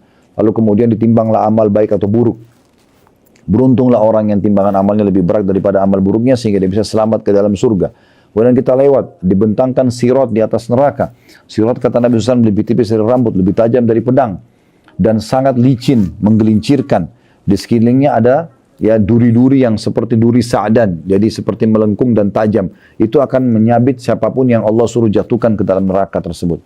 Orang lewat dalam kondisi ketakutan sekali. Tapi ada golongan yang cepat bisa lolos. ya seperti kilat, ada yang seperti menunggangi kuda, ada yang seperti burung yang terbang, ada yang berlari, ada yang berjalan tapi jatuh karena amalnya tidak kuat mendorongnya, lalu dia merangkak sambil luka-luka dan dia lolos ke sana. Ada juga orang yang masuk ke dalam api neraka. Diberikan bocorannya luar biasa. Sampai nanti surga. Surga itu seperti apa? Dari pintu gerbangnya, tanahnya, pohon-pohonnya, pelayannya, istanahnya, apalah semua tempat tidurnya, dipan-dipannya, semua dijelaskan. Neraka, dari siksa yang paling rendah sampai siksa yang paling berat, semua dikasih. Satu paket lengkap. Dari awal penciptaan sampai akhir semua. Kita sudah punya bocorannya. Ini kelebihan orang yang beriman. Sayang sekali kalau kita tidak merenungi dan menjadikannya sebagai pelajaran. Bersyukur kita bisa tahu semua itu. Dikatakan sini ayat 26-nya, Allah katakan, hai Muhammad, Allah lah yang telah menghidupkan kamu, kemudian mematikan kamu, setelah itu mengumpulkan kamu pada hari kiamat, yang tidak ada keraguan padanya. Akan tapi kebanyakan manusia tidak mengetahuinya. Maksudnya tidak mau tahu, tidak mau belajar. Lalu ayat 27 Allah mengatakan, walillahi mulkus samawati wal ard, wa yawma taqumus sa'atu yawma idin yakhsarul mubtilun. Dan hanya kepunyaan Allah lah kerajaan langit dan bumi. Yang menurunkan kitab ini, yang kalian dengarkan ayat-ayatnya ini, adalah Allah yang memiliki semua kerajaan langit dan bumi ini. Miliknya dia. Dan pada hari terjadinya kebangkitan, akan rugilah pada hari itu orang-orang yang mengerjakan kebatilan. Di hari kiamat itu dibangkitkan menyesal orang-orang yang hidupnya penuh dengan kemaksiatan, tidak tobat kepada Allah. Apalagi kalau sampai kekufuran, ya. Kemunafikan ini sudah luar biasa. Abadi selamanya dalam api neraka. Ini penyesalan yang luar biasa. Nah, ayat 28-nya, inilah sebabnya kenapa surah ini dinamakan surah Al-Jathiyah. Karena ada potongan ayat yang Allah sebutkan. Ya. Sini Allah mengatakan, وَتَرَى كُلَّ أُمَّةٍ جَاثِيَةٍ كُلُّ أُمَّةٍ تُدْعَى إِلَى كِتَابِهَا الْيَوْمَ تُجْزَوْنَ مَا كُنْتُمْ تَعْمَلُونَ. Dan pada hari itu kamu semua, kita semua nanti akan menyaksikan. Dan demi Allah akan seperti yang Allah sebutkan. Kita akan lihat nanti di hari kiamat. Kamu akan lihat tiap-tiap umat berlutut. Di depan neraka mereka ketakutan. Tiap-tiap umat dipanggil untuk melihat buku catatan amalnya. Pada hari itu kamu diberi balasan terhadap apa yang kamu kerjakan. Baik atau buruk. Ayat 29-nya. Hada kitabuna yantiku alaikum bilhaq. Inna kunna nastansikhu ma kuntum ta'amalun. Allah berfirman, inilah kitab catatan kami. Maksudnya nanti hari kiamat kita kalau terima buku amal kita, nanti Allah akan berfirman kepada hamba-hamba yang terima buku itu, kami yang menuturkan terhadapmu dengan benar, sesungguhnya kami telah menyuruh mencatat apa yang telah kamu kerjakan. Jadi semua nanti kita akan lihat apapun yang kita kerjakan. Termasuk teman-teman, dosa yang pernah kita kerjakan. Misal, ada orang berzina di umur 17 tahun. Dia taubat di umur 19 tahun. Kalau dia taubat di 19 tahun, hukuman untuk dia di dunia dan di akhirat yang 17 tahun itu akan hilang. Tapi tidak hilang dari catatannya. Tetap akan diperlihatkan buat dia. Ini loh, kamu pernah berzina, kamu pernah bohong, kamu pernah ini, kamu pernah itu, kamu pernah ini. Di sini kamu tobat, tapi tetap lihat, diperlihatkan buat dia. Oleh karena itu, Atha bin Abi Rabah mengatakan, harusnya kita malu kepada Allah, yang nanti pada hari kiamat kita terima buku kita, tidak ada urusan kebaikan, ya, bahkan tidak ada urusan dunia, tidak ada urusan akhirat, tidak ada urusan dunianya. Yang ada adalah isinya semua kemaksiatan kepada Allah SWT. Jadi hati-hati, kita mencatat nih. Setiap hari ini kita lagi duduk begini, mulai hari kita dari pagi tadi, sampai malam ini sedang dicatat ini. Dicatat oleh malaikat, baik atau buruk yang kita kerjakan. Beruntunglah orang yang mengisi bukunya dengan kebaikan-kebaikan itu. Ayat 30-nya, فَأَمَّا الَّذِينَ آمَنُوا وَعَمِلُوا الصَّالِحَاتِ فَيُدْخِلُهُمْ رَبُّهُمْ فِي رَحْمَتِهِ ذَلِكَ هُوَ الْفَوْزُ الْمُبِينُ. Adapun orang yang beriman dan mengerjakan amal soleh, maka Tuhan mereka memasukkan mereka ke dalam rahmatnya atau surga. Itulah keberuntungan yang nyata. Ya, sedikit gambaran tentang surga, kita ada di playlist YouTube, Bapak Ibu saya sarankan ikuti ya. Judulnya, Bedah Buku Rasulullah Bercerita tentang Surga dan Neraka. 30 pasal sekian tentang surga, 30 pasal sekian tentang neraka. Itu Bapak Ibu saya sarankan dijadikan episode, dengar. Renungi, oh di surga nanti dapat apa sih? Dari pintu gerbangnya, tanahnya, bangunannya, pelayannya, ya segala macam, dipannya, pakaiannya, semua itu. Dan di neraka apa sih ancamannya, seperti apa siksaannya. Ini abadi, ini abadi. Ya. Semua penentuan ada di tangan kita, harus hati-hati. Jadi kita harus paham ini teman-teman. Masuk surga itu bukan hal yang ringan, hal yang luar biasa. Dalam sebuah hadis sahih contohnya, kata Nabi SAW akan didatangkan hari kiamat nanti orang yang paling menderita dari penduduk dunia. Dari lahir sampai mati miskin. Urusan dunia tidak ada. Tapi ahli ibadah, azan, sholat, gitu kan. Begitu dia meninggal, dia masuk surga. Ini orang paling miskin, paling susah. Dari lahir sampai meninggal, susah secara duniawi. Didatangkan hari kiamat, kata Nabi SAW, dicelupkan satu celupan di surga. Dimasukin, dikeluarin lagi. Satu celupan saja. Kemudian Allah SWT berfirman kepada dia, apakah pernah selama ini kau rasakan penderitaan? Pernah gak kau rasakan kesusahan hidup? Dia mengatakan, demi Allah tidak pernah. Hilang semua penderitaan dia selama di dunia, itu hanya satu celupan di surga. Ya, kata Nabi SAW, bagaimana yang akan jadi penghuninya? Gitu kan? Begitu juga akan didatangkan orang yang paling besar nikmatnya di dunia. Dari lahir di kerajaan, sampai mati di kerajaan juga. Dunia tidak kurang, tapi orang kafir. Datangkan hari kiamat, dicelupkan satu celupan di neraka. Masukin, dikeluarin di neraka. Ditanya, kamu pernah rasa nikmat tidak selama ini? Kamu pernah bahagia nggak selama ini? Dia bilang, demi Allah tidak ada. Hilang semua kenikmatan dunia hanya dengan satu celupan di neraka. Maka ini harus hati-hati sekali. Apa yang Allah janjikan bagi orang yang patuh ini kenikmatan abadi yang luar biasa. Kata Nabi SAW, semua di surga, semua di surga. Yang akan dilihat oleh ahli surga, tidak pernah dilihat oleh mata. Semua yang didengar, tidak pernah didengar oleh kuping. Bahkan semuanya tidak pernah terlintas dalam hati manusia. Apapun yang tidak pernah kita pikirkan akan ada di sana nanti. Saya sering kasih rasionalnya. Kalau Bapak Ibu pergi ke satu lokasi yang kira-kira nyaman sekali pemandangannya. Kayak misalnya kita ke sebuah puncak gunung, kita lihat pemandangan yang sangat indah misalnya. Ya, luas sekali dan penuh dengan pohon-pohonan, sungai atau lautan misalnya. Indah sekali. Itu kalau kita lihat dan bagi kita itu sudah terindah, pastikan di surga akan berlipat ganda lebih indah daripada itu. Karena semuanya tidak pernah mata lihat. Ya. Tidak pernah mata lihat. Kata Nabi SAW, ini contoh-contoh saja ya. Karena ini cukup panjang bahasanya kalau mau dibahas.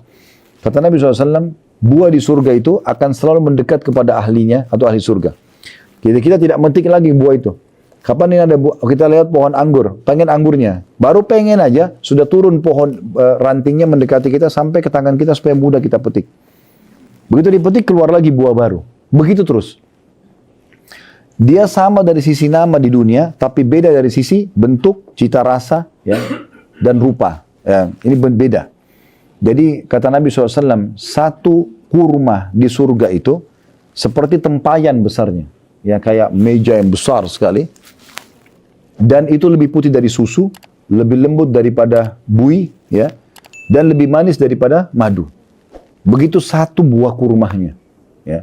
Dan sekian banyak gambaran tentang masalah fasilitas surga. Itu yang luar biasa gitu. Orang ahli surga yang paling rendah derajatnya memiliki 10.000 pelayan. Ya. Kalau kita punya 10 pelayan, wow, itu udah dianggap kaya raya. Raja aja mau anggaplah 100 pelayannya. Penghuni surga yang paling rendah derajatnya, ini yang malas ibadahnya nih. Ya. Tapi sudah masuk surga. Gitu kan. Maksudnya di sini, dia ibadah tapi pas-pasan. Bukan orang yang betul-betul menekan dirinya untuk ibadah gitu. Ini akan, kata Nabi SAW, akan dilayani dengan 10.000 pelayan. Ini yang paling rendah. Dan setiap pelayan memegang 2 nampan. Ya. Yang ahli surga ini makan dari nampan pertama sampai nampan terakhir, nikmatnya sama. Di surga itu orang makan bukan karena lapar. Ya. Makan memang karena dia mau nikmati. Dan tidak ada lapar, tidak ada kenyang. Itu cirinya surga. Kita kan di dunia kalau makan karena lapar. Ya. Kalaupun kita tidak lapar, kita makan, mau nikmatin, tetap ada masa kenyang kan. Di surga tidak ada. Tidak ada lapar, tidak ada kenyang. Kita makan bukan karena lapar, kita berhenti bukan karena kenyang. Ya, seperti itu. Kemudian kata Nabi SAW di surga juga, ya, ahli surga itu akan, kalau dia duduk di satu sudut di surga, maka dia tidak pindah dari pemandangan itu selama 70 tahun. Karena indahnya, kemudian baru dia pindah ke pemandangan yang lainnya. Sulit digambarkan dengan akal. Tapi seperti itu yang dijanjikan. Kata Nabi SAW, tidak ada pohon di surga kecuali batangnya dari emas. Batang dari emas. Tapi seperti itu penyampaian. Ya. Dan surga itu sudah ada sekarang. Bukan tidak ada. Sebelum manusia diciptakan sudah ada. Surga diciptakan jauh sebelum manusia. Kata Nabi SAW, tidak ada seseorang yang mengatakan dalam satu riwayat 3 kali. Atau riwayat lain 7 kali. Memohon kepada Allah dimasukkan ke dalam surga. Kecuali surga langsung meresponnya. Sambil mengatakan, ya Allah, hambamu ini memohon masuk ke dalamku, masukkanlah ia ke dalamku. Maka kita dianjurkan sehari minimal memohon 3 kali sampai 7 kali minta, ya Allah masukkan aku ke dalam surga. Karena surga langsung meresponnya. Dan tidak ada orang yang berlindung kepada Allah dari api neraka 3 kali atau sampai 7 kali dalam sehari. Kecuali neraka akan mengatakan, ya Allah hambamu fulan berlindung dariku, maka selamatkan dia dari aku. Jadi seperti itu keadaannya, ya. Bapak Ibu, surga ini neraka ini bisa dirasakan, ya. Sebagaimana sabda Nabi SAW, kalau kalian sedang demam, sejukkanlah ya dengan air, dinginkanlah dengan air karena dia adalah tiupan panasnya api neraka.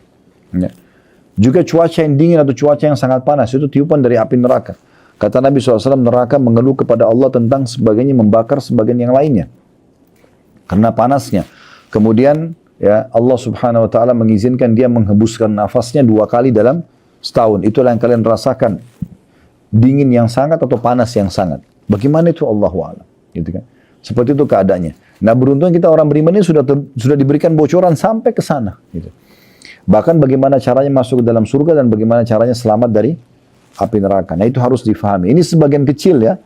Ini kalau kita mau bahas, saya bilang tadi ada 60 pasal, 63 pasal berarti 63 kali pertemuan. Satu pertemuan itu bisa 1 jam. Berarti 63 jam membahas surga dan neraka itu sudah ada di YouTube, ya. Bisa dilihat di playlist YouTube kami nanti, dan bukunya sangat murah. Buku itu kalau tidak salah harganya hanya tidak sampai 20.000 rupiah. Ya, buku 20 atau 25.000 lah harganya. Itu tinggal dibeli, dibedah, diikutin, ya. Saya sarankan setiap malam Bapak Ibu kalau mau tidur, masuk ke YouTube kami, klik playlistnya, kemudian nanti akan terlihat di situ folder buku kitab-kitab yang kami bedah. Di antaranya tentang masalah surga dan neraka itu. Baik, beberapa ayat terakhir ini dari surah Al-Jathiyah ayat 31-nya, wa ammal ladina kafaru afalam takun ayati tutla alaikum fastakbartum wa kuntum qauman mujrimin. Adapun orang-orang yang kafir, maka dikatakan kepada mereka nanti di hari kiamat, maka apakah belum ada ayat-ayatku? Kanya besar kata ganti Allah, ayat-ayatku yang dibacakan kepadamu lalu kamu menyombongkan diri dan kamu jadi orang yang berbuat dosa. Bukankah di dunia dulu pernah dibacain bagi kamu ayat-ayat, gitu kan? Nah. Kemudian ayat 32-nya, wa idza qila inna wa'dallahi haqqun was-sa'atu la raiba fiha qultum ma nadri mas-sa'atu inna dhunnu illa dhannan wa ma nahnu bimustayqinin. Dan apabila dikatakan kepadamu sesungguhnya janji Allah itu adalah benar dan hari kebangkitan tidak ada keraguan padanya. Waktu di dunia diingatkan, ayo ada akhirat loh, Anda nanti mati, hati-hati. Kayak saya sekarang teriak-teriak kepada Bapak Ibu 1 jam, hati-hati, ini amal soleh penting, nanti masuk surga, jangan berdosa, nanti masuk neraka. Surga itu begini loh, neraka itu begini loh. Sudah diteriak-teriak, sudah disampaikan. Ya. Dan apabila dikatakan kepadamu, sungguhnya janji Allah itu benar, dan hari berbangkit itu tidak ada keraguan padanya. Niscaya kamu menjawab, kami tidak tahu apa itu hari kiamat. Kami sekali-kali tidak lain hanyalah menduga-duga saja, dan kami sekali-kali tidak meyakininya. Tentu ayat ini turun kepada orang kafir ya. Mereka memungkiri ini, tapi Allah gambarkan kepada kita. Ayat 33-nya, وَبَدَلَهُمْ سَيِّئَاتُ مَا عَمِلُوا وَحَاقَ بِهِمْ مَا كَانُوا بِهِ يَسْتَهْزِئُونَ. Dan nyatalah bagi mereka keburukan-keburukan apa yang telah mereka kerjakan dan mereka diliputi oleh azab yang mereka selalu memperolok-olokkannya. Jadi maksudnya pada saat itu nampak semua dosanya. Sekecil apapun dia akan lihat nanti pada hari kiamat, dan kalau dia tidak sempat tobat atau beriman maka dia akan disiksa ya. Dan inilah siksa yang selama ini kamu olok-olok. Mana neraka, mana siksa kubur. Nah, Allah balik mengolok-olok mereka nanti pada hari kiamat. Ayat 34-nya, وَقِيلَ الْيَوْمَ نَنْسَاكُمْ كَمَا نَسِيتُمْ لِقَاءَ يَوْمِكُمْ هَذَا وَمَأْوَاكُمُ النَّارُ وَمَا لَكُمْ مِنْ نَاصِرِينَ. Dan dikatakan kepada mereka pada hari ini kami melupakan kamu sebagaimana kamu telah melupakan pertemuan dengan harimu ini, dan tempat kembalimu ialah neraka, dan kamu sekali-kali tidak memperoleh penolong. Jadi pada hari kiamat nanti akan dikatakan begitu pada mereka, tapi sudah tidak ada lagi gunanya mereka menyesali itu. Ayat 35-nya, "Dzalikum bi annakum ittakhadtum ayati llahi huzwan wa gharratkumul hayatud dunya falyawma la yukhrajuna minha wa la hum yusta'tabun." Yang demikian itu karena sungguhnya kamu menjadikan ayat-ayat Allah sebagai olok-olokan dan kamu telah ditipu oleh kehidupan dunia, maka pada hari ini mereka tidak dikeluarkan dari neraka dan tidak pula mereka diberi kesempatan untuk taubat. Ya. 2 ayat terakhir, ayat 36-nya, "Falillahil hamdu rabbis samawati wa rabbil ardi rabbil alamin." Maka bagi Allah lah segala puji, Tuhan langit dan Tuhan bumi, Tuhan semesta alam. Maksudnya yang telah menyampaikan kepada kalian semua ini adalah pencipta kalian, pencipta langit dan bumi, dan Tuhan segala sesuatunya. Maka patuhlah kepadanya, gitu kan? Karena ini semua penyampaian yang hak dan benar. Ayat 37-nya, "Walahul kibriya'u fis samawati wal ardi wa huwal azizul hakim." Dan baginya lah Allah keagungan di langit dan di bumi, Maksudnya yang paling pantas kalian dengar, yang kalian khawatir akan siksanya, kalian harapkan rahmatnya adalah Allah. Dialah yang maha perkasa, lagi maha bijaksana. Baik, izinkan saya tutup Bapak Ibu sekalian pengajian kita ini dengan dibuka satu lagi, cuma ini beberapa ayat saja, penguatnya ya. Surah nomor 23, surah Al-Mu'minun ya. Di ayat 99. Surah nomor 23 ayat 99. Ini cuma beberapa ayat penguat saja. Saya bacakan ya. Surah nomor 23 ayat 99. Ini tentang kisah penyesalan yang akan terjadi dari orang-orang kafir pada hari kiamat nanti atau pada saat mereka meninggal dunia. Jadi jangan sampai menjadi golongan seperti ini. Allah sudah kasih bocorannya. Hatta idza jaa ahadahumul mautu qala rabbirji'un. Demikianlah keadaan orang-orang kafir itu hingga apabila datang kematian kepada mereka, maka mereka akan mengatakan, ya Tuhanku, kembalikanlah aku ke dunia. Sekarang pertanyaannya, untuk apa orang-orang yang mati ini minta kembali ke dunia? Tadi saya jelaskan, apakah mereka akan, atau saya sampaikan tadi, apakah mereka akan cari makanan favoritnya, kumpul dengan pasangannya atau anak-anaknya, atau meeting lagi? Sudah nggak ada. Perhatikan Allah kasih bocorannya nih. Ayat 100-nya. La'alli a'malu salihan fima tarakt. Kalla innaha kalimatun huwa qailuha. Wa mi waraihim barzakhun ila yaumi yub'atsun. Agar orang ini minta kembali ke dunia. Agar aku berbuat amal saleh terhadap apa yang telah aku kerjakan atau tinggalkan. Sekali-kali tidak. Sesungguhnya itu adalah perkataan yang diucapkan saja. Percuma. Mereka bilang hari kiamat, ya Allah kembalikan aku ke dunia karena aku ingin amal soleh lagi. Kata Allah itu cuma perkataan yang sia-sia. Tidak akan ada gunanya. Sesungguhnya itu adalah perkataan yang diucapkan saja. Dan di hadapan mereka ada dinding sampai hari mereka dibangkitkan. Barzakh. Alam barzakh ya. Di situlah mereka disiksa sampai hari kebangkitan. Ayat 101-nya. فَإِذَا نُفِخَ فِي السُّورِ فَلَا أَنْسَابَ بَيْنَهُمْ يَوْمَئِذٍ وَلَا يَتَسَاءَلُونَ. Apabila sangkakala ditiup nanti hari kiamat, maka tidak ada lagi pertalian nasab di antara mereka pada hari itu, dan tidak ada pula mereka saling bertanya. Maksudnya nanti hari kiamat, ayah, ibu, anak, ya orang tua sama anak, pasangan sama pasangan, saudara sama saudara, di hari kiamat pada saat mereka dibangkitkan, mereka ketakutan tidak mau ketemu. Takut si anak nuntut orang tuanya atau orang tua tuntut anaknya. Takut suami tuntut istri atau istri tuntut suaminya. Begitu pada hari kiamat. Orang lari semua. Takut. Karena semua akan dihisab oleh Allah subhanahu wa ta'ala. Hari itu soalnya penentuan. Kata Allah di ayat 102-nya lihat. فَمَنْ ثَقُلَتْ مَوَازِينُ فَأُولَٰئِكَ هُمُ الْمُفْلِحُونَ. Siapa yang di hari itu berat timbangannya nanti kebaikannya, mereka adalah orang-orang yang beruntung.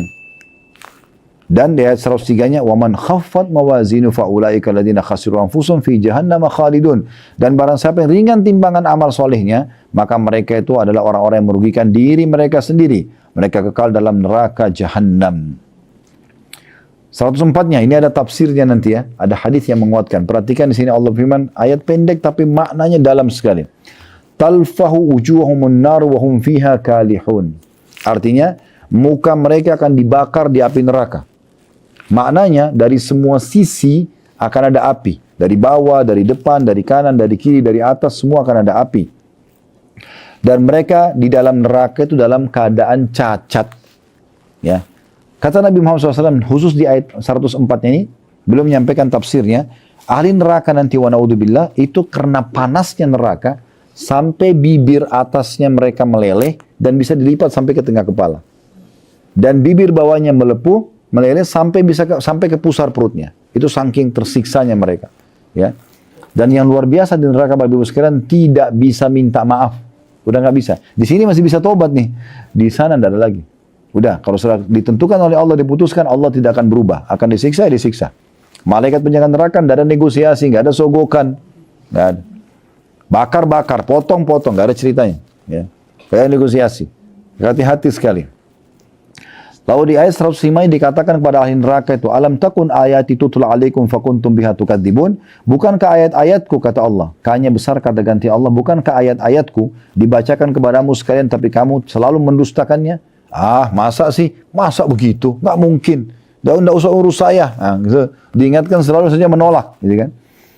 Kemudian ayat 106-nya, ahli neraka ini buat pengakuan, ini bocoran yang akan terjadi nanti. Ini luar biasa Allah kasih tahu kita. Ya. 106 ya Allah mengatakan, qalu, Ahli neraka berkata, Rabbana ghalabat alaina shiqwatuna wa kunna qauman dhalin. Wahai, mereka berkata, ya Tuhan kami telah dikuasai oleh kejahatan kami. Ya memang dulu dosa kami lakukan kesalahan kami, hawa nafsu kami. Dan kami termasuk orang-orang yang sesat. Mereka di akhirat ngakuin itu. Oh ya kami salah dulu. Kenapa kami begini, kenapa kami begitu. Lalu apa yang mereka minta? 107-nya. Rabbana akhrijna minha fa in udna fa inna zalimun. Ya Tuhan kami, tolong keluarkan kami dari neraka ini. Dan kalau kami masih kembali, dan kembalikan kami ke dunia. Kalau kami masih saja dalam kekafiran, maka sesungguhnya kami termasuk orang-orang zalim. Tapi setelah masuk neraka, tidak ada manfaatnya lagi mereka menyesali. Di 108-nya ada tafsirnya. Ini juga potongan ayat pendek tapi maknanya dalam sekali. Qala khsa'u fiha wa la tukallimun. Maka Allah berfirman, tinggallah dengan hina dalamnya dan jangan kamu berbicara dengan aku. Nah, di sini kata Nabi SAW, ini luar biasa hadisnya. Nanti ahli neraka karena disiksa terus 24 jam. Kalau orang masuk penjara dunia, dia digebukin nih. Paling yang gebukin juga akan capek. 15 menit sudah capek. 1,5 jam kalau kita gebukin orang, kita sendiri capek. Tapi di neraka, malaikat tidak ada capeknya. Mereka akan cambuk terus, siksaan akan jalan terus, gitu kan? Dan 24 jam tidak berhenti. Kalau orang itu sudah hangus, hancur badannya, tetap hidup, tidak mati. Walaupun tinggal tulang. Allah utuhkan kembali ototnya, urat sarafnya, kulitnya, itu pun dalam kondisi kesakitan dia. Jadi dia dalam kondisi hancur, sakit, diutuhkan sakit. Disiksa lagi. Begitu terus, tidak pernah berhenti. Maka mereka menyesal yang luar biasa pada saat itu. Karena susahnya mereka pada saat itu, maka mereka mengatakan, wahai Malik, Malik ini penjaga neraka. Coba mintalah kepada Allah ya, agar meringankan untuk kami 1 hari saja. Maka para malaikat tidak menjawab mereka, sehingga saya dalam riwayat itu dikatakan 500 tahun. Tidak dijawab sama malaikat. Biarin aja, disiksa. Dibiarin, tidak ada kasih sayang pada saat itu, tidak ada lagi ya, belas kasih, nggak ada. Dibiarin. Setelah mereka melihat malaikat tidak respon, mereka memanggil Tuhan mereka sambil mengatakan, ya Allah, Allah ini sifatnya Ar-Rahman Ar-Rahim, Maha Pengasih, Maha Penyayang. Tapi itu bagi orang-orang beriman. Bagi orang kafir, apalagi kalau sudah meninggal dalam keadaan kafir, sudah tidak ada lagi Ar-Rahman Ar-Rahim di situ. Allah SWT ganti dengan Syadidul Iqab, berat siksaannya, gitu kan? Maka pada saat itu mereka panggil Allah. Kata Nabi SAW, Allah tidak jawab mereka seumur dunia. Berapa abad umur dunia ini? Ya begitu Allah tidak jawab. Ingat ya, kita ini manusia teman-teman sekalian, makhluk terakhir. Sebelum kita sudah ada jin. Ini hewan-hewan semua sudah ada sebelum kita. Tumbuhan sudah ada, air sudah ada. Api ini semua bukan baru. Ini terus yang ya berulang Allah begitu. Air dikelola kembali, naik, di panas menguap ke awan, filter turun lagi. Itu aja terus. Ya, ini ayam, ikan, semua ini sama. Dari sebelum manusia sudah ada semua. Semua manusia diciptakan, semua sudah ada. Makanya waktu Adam diciptakan, iblis sudah ada kan? Bahkan iblis sudah mau mengkandidatkan diri menjadi pemimpin di muka bumi. Begitu dia dengar Allah bilang kepada para malaikat, saya akan ciptakan sekarang makhluk dari tanah, Adam nih. Kalau saya ciptakan sujud, semua malaikat sujud kecuali iblis. Nah disitulah terjadi, ya Allah mengusir dia karena dia mengharap, dia tahu begitu Adam diangkat jadi pemimpin khalifah di muka bumi, dia tidak bisa jadi pemimpin lagi. Ya, makanya dia pun kufur kepada Allah Subhanahu Wa Taala. Nah, jadi umur dunia ini panjang sekali. Kita ini makhluk terakhir. Sebelum kita sudah terlalu banyak, kita tidak tahu berapa ribu tahun, berapa miliar tahun sebelumnya ada makhluk. Jadi kalau ada yang mengatakan, oh ditemukan fosil, umurnya sekian miliar tahun, itu bukan mustahil, bisa saja terjadi. Dan memang makhluk Allah Subhanahu Wa Taala ini awal diciptakan, semuanya besar-besar. Menjelang hari kiamat makin mengecil semuanya. Ya, makanya kata Nabi SAW, Allah menciptakan Adam dengan tinggi 60 siku ke langit, 27,5 meter. Nabi Adam itu seperti building ini tingginya, gitu. Ya. Dan manusia terus mengecil sampai menjelang hari kiamat. Dan kata Nabi SAW, kalian akan dibangkitkan nanti sesuai dengan postur ayah kalian. Jadi nggak ada lagi nanti di hari kiamat orang pendek, nggak ada lagi. Yang pendek-pendek nggak usah khawatir, nanti tinggi. Ya, ini cuma di dunia. Orang yang lahir cacat, nggak ada lagi cacat di akhirat, dibangkitkan utuh, gitu kan? Diberikan jasad baru karena jasad kita akan dimakan oleh tanah. Nanti Allah akan berikan jasad baru, gitu kan? Dibangkitkan semua. Jadi seperti itu keadaannya. Intinya teman-teman sekalian di ayat 108 ini dikatakan kata Nabi SAW, mereka lalu memanggil Tuhan mereka dan Allah tidak menjawab mereka seumur dunia. Berapa miliar tahun mereka disiksa terus. Setelah itu pun Allah menjawab ini. Qala khsa'u fiha wa la tukallimun. Kata Allah, jangan tinggallah dengan hina di dalamnya dan jangan kamu bicara dengan aku. Kata Nabi Muhammad SAW setelah Allah jawab ini yang sifatnya Ar-Rahman Ar-Rahim, tapi bagi ahli neraka Allah itu syadidul iqab. Allah maha pengasih, maha penyayang, tapi bagi ahli neraka beliau atau Allah itu sangat keras siksanya. Maka kata Nabi SAW, ahli neraka akhirnya menangis dan karena sudah tidak tahu harus berbuat apa lagi, keluar dari tempat air matanya darah. Dan kalau mau dan air mata mereka memenuhi ya neraka tersebut, kalau mau dilayarkan kapal di atasnya maka bisa berlayar di atas air mata mereka. Dalam riwayat lain, mereka dalam kondisi menarik nafas dan mengeluarkan tapi dalam kondisi merintih kesakitan. Tapi nggak bisa buat apa-apa lagi. Ini penyesalan semua. Ini kenapa? Karena kafir kepada Allah. Karena buat dosa tidak taubat gitu kan. Toh kita beriman ini enak banget kok. Ya. Kalau kita orang beriman teman-teman sekalian nggak boleh makan daging, nggak boleh biologis, nggak boleh bekerja, nggak boleh pakai baju bagus. Misal contoh, wajar orang melanggar. Tapi ini tidak. Orang beriman boleh, yang penting konsepnya 5 huruf, halal, gitu kan? Jauh 5 huruf yang lain haram, selesai. Dan halal ini jauh lebih baik daripada yang haram. Allah haramkan babi, Allah ganti ayam, sapi, kelinci, semua hewan laut. Ini cuma sebagai ujian aja nih. Ini babi ya, ini bentuknya ya, jangan dimakan. Haram, itu ujian dari Allah.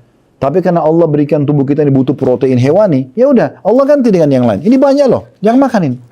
Jangan minum khamar, memabukkan ya, nggak boleh. Ini khamar, namanya macam-macam lah, whisky, bir, ini segala macam, beralkohol. Ulama bahas panjang lebar. Yang memabukkan itu semua haram, nggak boleh gini-gini. Diganti air putih, susu, sirup, madu, banyak yang lain, gitu kan. Kemudian Allah haramkan, Allah kasih kita keinginan untuk interaksi biologis. Karena dengan interaksi kan ada populasi manusia. Allah buat satu haram zina, yang satu halal nikah. Zina sama nikah ini bedanya kalimat akad 5 menit aja. Saya nikahkan kamu sama anak perempuan saya, laki-lakinya mengatakan saya terima nikahnya. Selesai. Biologis sampai capek pun tidak apa-apa. Hamil berapa kali silahkan. Perempuan yang hamil karena hasil nikah, nggak malu dia. Tapi kalau hasil zina dia malu, sampai terjadi aborsi segala macam. Jadi menjadi orang beriman, ada jalan keluarnya, bukan tidak ada. Kalau kita jadi orang beriman teman-teman, kita butuh protein hewani, tapi nggak boleh makan daging. Kita butuh minum haus, tapi nggak boleh semua minuman haram. Kita butuh lampiasan biologis, tapi nggak ada solusinya. Wajar orang melanggar. Ini ada semua, gitu kan? Dengan mengerjakan kepatuhan seperti tadi saya bilang di sini, Bapak Ibu rasakan sendiri kenikmatan ibadah, sholat, kalau azan, ini aja kok semuanya. Zikir habis sholat, berdoa antara azan dan iqamah, baca Quran, sedekah kepada orang tidak mampu, bakti sama orang tua, itu aja. Di dunia dapat kenikmatan, mati masuk surga yang abadi. Kenapa harus jadi orang-orang yang membangkang sementara mereka sebenarnya terganggu? Gitu. Nah itu poinnya. Baik, ini ayat 108-nya. Kita lanjutkan beberapa ayat, kita tutup dengan ini ya. 109-nya Allah mengatakan, Innahu kana fariqum min ibadi yaqulun rabbana amanna faghfir lana warhamna wa anta khairur rahimin. Sesungguhnya di dunia dulu Allah bilang sama orang-orang kafir tadi yang di neraka itu, di dunia dulu ada segolongan dari hamba-hambaku berdoa. Mereka selalu mengatakan, ya Tuhan kami telah beriman, ampunilah kami dan berilah kami rahmat, dan Engkau adalah pemberi rahmat yang paling baik. Ayat 110-nya, Allah mengatakan, fattakhattumuhum sikhriyan hatta ansaukum dzikri wa kuntum minhum tadhakun. Lalu kamu, hai orang-orang kafir, menjadikan mereka sebagai buah ejekan, sehingga kesibukan kamu mengejek mereka menjadikan kamu lupa mengingat aku, kata Allah, dan adalah kamu selalu menertawakan mereka. 111-nya, inni jazaitumul yawm bima sabaru annahum humul faizun. Sesungguhnya aku memberi balasan kepada mereka pada hari ini karena kesabaran mereka, bahwasanya mereka termasuk orang-orang yang menang. 112-nya, qala kam labithtum fil ardi adada sinin. Allah lalu bertanya kepada penghuni neraka, berapa tahunkah lamanya kamu pernah tinggal di bumi? 112 itu ya. 112-nya qala, 113-nya qal, tadi 112 ya. Allah mengatakan berapa tahunkah lamanya kamu tinggal di bumi? 113-nya qalu labithna yawman aw ba'da yawmin fas'alil 'adin. Mereka menjawab, kami tinggal di bumi sehari atau setengah hari saja. Maka tanyakanlah orang-orang yang menghitung. Maksudnya nanti ahli neraka itu sendiri bilang sepertinya kemarin cuma sebentar gitu ya. Kita tutup dengan ini ayat 114-nya, qala in labithtum illa qalilan law annakum kuntum ta'lamun. Allah berfirman, kalau kamu tidak tinggal di bumi melainkan sebentar saja kalau kamu sungguhnya mengetahuinya. Sebenarnya kalau kamu berpikir, kamu baru sadar sekarang kalau kehidupan dunia itu cuma sebentar gitu. Lalu setelah tutup dengan 115-nya Allah mengatakan, dan ini sebagai pelajaran penting buat kita, afahasibtum annama khalaqnakum abathan wa annakum ilaina la turja'un. Maka apakah kamu mengira bahwasanya sungguhnya kami menciptakan kamu secara main-main saja dan bahwa kamu tidak akan kembali